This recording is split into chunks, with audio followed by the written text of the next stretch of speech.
J'ai acquis mes certifications politiques à l'ombre tutélaire de Maître Abdoulaye Wade, une véritable université politique à dimension universelle. Et comme j'aime souvent le dire à mes amis, Wade a été et reste encore une université où il y a eu deux facultés, une faculté de sciences politiques où presque tous les étudiants s'étaient inscrits et une faculté de stratégie où j'étais l'un des rares disciples à suivre ses enseignements. Il me plaît de rendre un hommage mérité à ces deux monuments du savoir qui ont interagi dans mon cursus, ce qui m'autorise aujourd'hui à vouloir réinvestir ce capital d'expérience auprès de ceux des deux grands hommes au service de mes concitoyens. J'ai appris à travailler durement, à saisir les opportunités qui se présentent à chaque occasion. Aujourd'hui, alhamdulillah rabbil alamin, j'aurais pu me passer de cette initiative coûteuse en temps et en moyens. Mais c'est surtout avec un pincement au cœur que je regarde impuissant tous ces jeunes, ces femmes en mal d'activité, incapables de prendre des initiatives et de saisir les opportunités qui pourtant foisonnent dans leur environnement. Le libéralisme social qui subtrue ma vision politique est un levier sur lequel j'entends m'appuyer pour donner une chance à tous les citoyens défavorisés de participer à la création et au partage de la richesse de notre pays.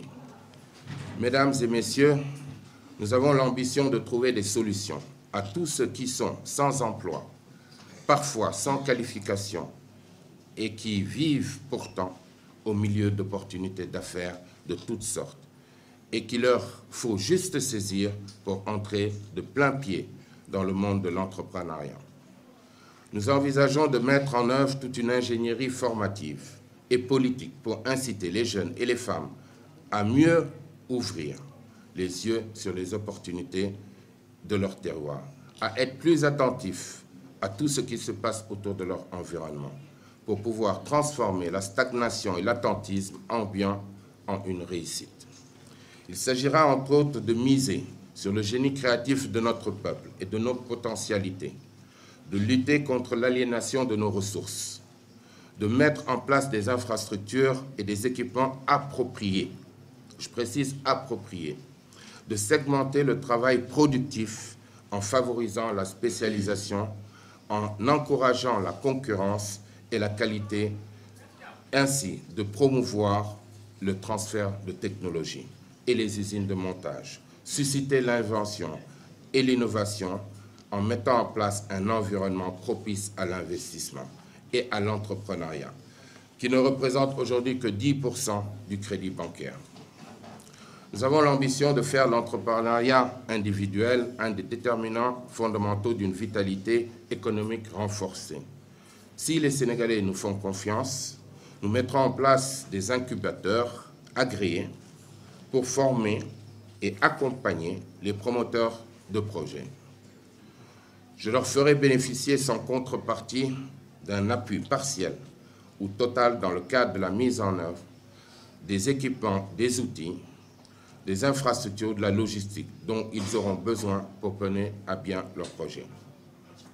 Les institutions de microfinance, quant à elles, leur viendront en appoint après avoir conséquemment renforcé une disponibilité accrue du crédit revolving à taux minoré. On constate malheureusement que les régimes qui se sont succédés jusqu'ici n'ont eu qu'une approche rémunérée de l'emploi.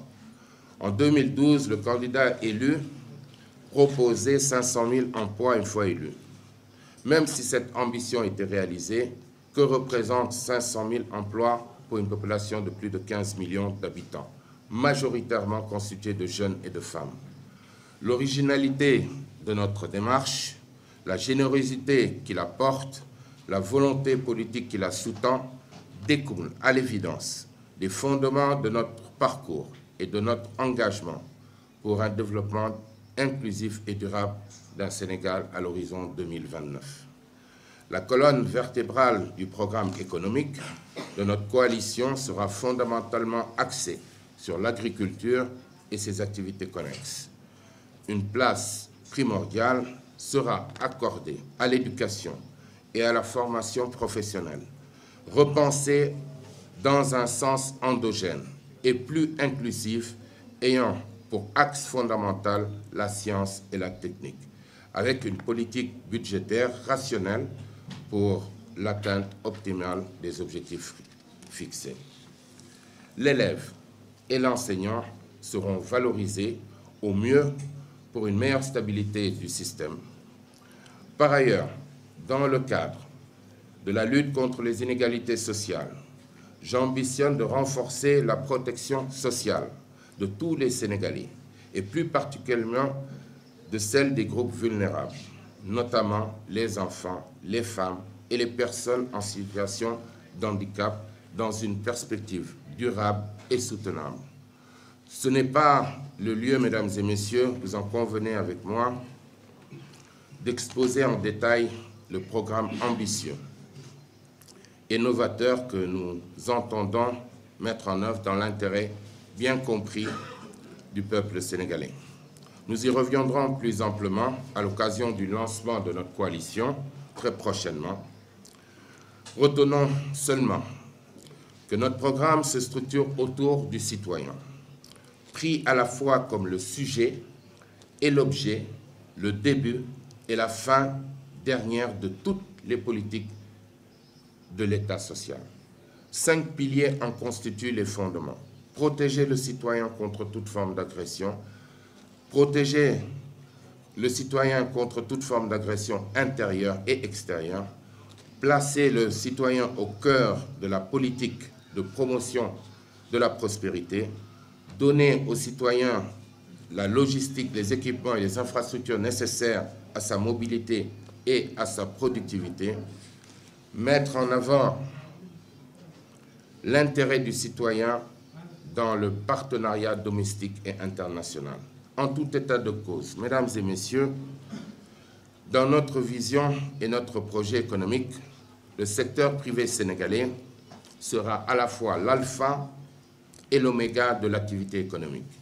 Il sera l'épicentre à partir duquel toute l'économie nationale sera conçue et bâtie, et ce qui en fera l'acteur prioritaire et le premier bénéficiaire des investissements. Mais il s'agira avant tout de restaurer la confiance entre les concitoyens et l'État par le respect des accords de la parole donnée et de faire du citoyen un homme épanoui et libre d'innover et d'entreprendre. L'ambition est noble, mais les délais sont trop courts, me direz-vous. Mais là, précisément, qu'interviennent le génie et l'innovation mis en place par notre équipe de jeunes, d'adultes, de femmes et d'hommes dans le cadre de notre implantation et de notre massification. Le système décimal de massification que nous venons de mettre en place est une véritable innovation de procédé qui change la démarche jusqu'ici utilisée par les partis politiques traditionnels. C'est grâce à ce logiciel, le responsable de cellule passe automatiquement au responsable de secteur si le processus décimal atteint la seconde génération avant d'être promu par l'élection par ses pairs sera automatiquement celui d'élu. Comme promis, je ne voudrais pas être plus long. Je sens d'ailleurs quelques signes d'impatience, bien compréhensibles, sur les figures à la fois des Peuls et des Sérères dans cette Assemblée. Et les théories sur notre projet politique intéressent certes nos amis, mais sûrement beaucoup moins que ces victuailles appétissantes dont ils ne détachent pas leur regard depuis tout à l'heure. J'ai confiance en vous, car j'ai pu mesurer en quelques semaines, mesdames et messieurs, votre degré d'engagement. Et je sais que je peux compter sur votre détermination des uns et des autres pour une parfaite mise en œuvre de nos différentes stratégies et plans d'opération. Au regard des défis importants qu'il nous incombe de relever je renouvelle ma disponibilité à ne ménager aucun effort pour accompagner toutes les initiatives qui contribuent au succès de notre projet politique et de nos ambitions de conquête visant à inscrire notre pays dans la voie de développement durable et de la réduction des inégalités sociales.